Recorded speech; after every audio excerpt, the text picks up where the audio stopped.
ચાંદીનો કુકડો ને સફેદ સાડી મંદિરમાં અર્પણ કરી દેજે, માતાજીને ભેટ અર્પણ કરી દેજે.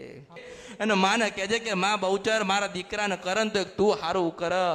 હે શંખલપુરની બહુચર, તું તો જાગતી જોગ માયા છો. તે માં મારા દીકરાને મેલી દે ને છોડી દે. મારા દીકરા ઉપર દયા કર માં. આટલું કહીએ કે ના? આટલું કરીને બહાર નીકળજો અને 7 ડોશીઓ મળશે. કેટલી?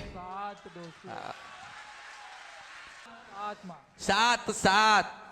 દરેક ડોશીને 100 રૂપિયા આપજે. કેટલી? 100 રૂપિયા. એટલે 7 રાજી હું મેળડી છો. પછી બરોબર 2 મહિના થાય અને તારા દીકરાને બધું નખમય રોગ ના હોય તો માંજે કે હું અસલ ભરતની મેળડી ગાવાઈ. તારા દીકરાને તારવાઈ હતી, તારા દીકરાને નવું જીવન આલવાઈ હતી. તારો દીકરો પાવયો ના બની જાય ને તો પુરુષ એવો ને એવો બનાવાઈ હતી. હું મેળડી હતી આ કળિયુગમાં. ઉશીર સપના નદીના કંદરપ ત્યાં મેળડી હતી. પરમ પૂજ્ય શ્રી અમૃત બાપાની મેલડી માતની જય. હરસિદ્ધિ માતની જય. મારું નામ શિવમ જોશી છે, મુંબઈથી આવ્યો છું. મને પેશાબનું ઓપરેશન આવત, અને ઓપરેશન આવત તો હું મારું પુરુષાર્થ ખોઈ દેત. મારા શરીરમાં પણ બહુ ફરક આવી ગયો છે અને હું આનંદમાં છું. આ બધું તમે મને મટાડી દીધું. અને તમે 2 મહિનાનો ટાઈમ આપ્યો હતો અને 2 મહિના પૂરા થઈ ગયા છે આજે.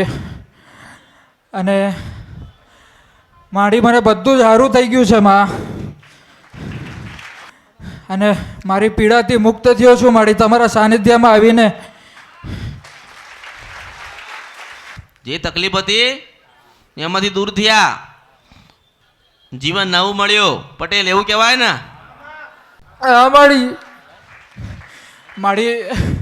મને નવું જીવન મળ્યું છે અને આજ મારો જન્મદિવસ પણ છે.